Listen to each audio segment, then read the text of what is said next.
those and put your mind in engaging from here to here, all around here preferably, all right? Okay. You get your elbows, relaxed elbow position. A lot of it's mental. Do not tense up your shoulders, belly button in. And you're going to see that I'm actually kind of neutral. But if you pay attention, I'm isolating my abs. You see this? I'm crunching my abs. It's not like I'm completely neutral or arching. It's because I'm engaging the core.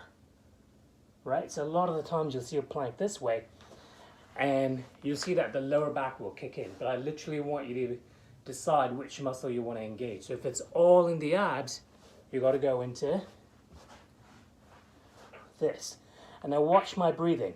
In through your nose, out through your mouth. Okay. I guess Does that make sense? That was about 25 seconds. And I was using the core, the abdominal cavity to work it.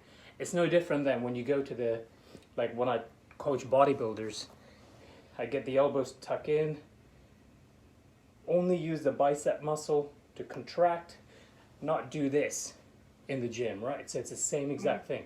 Try to isolate and try to be specific. Does that make sense to you?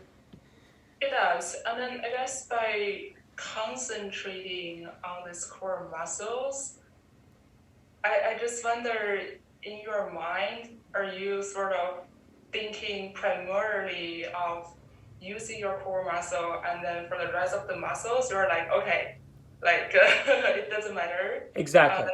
Exactly. Okay. And that's actually isolation, right? Okay. Yeah. I'm going to isolate the muscle for it to get stronger.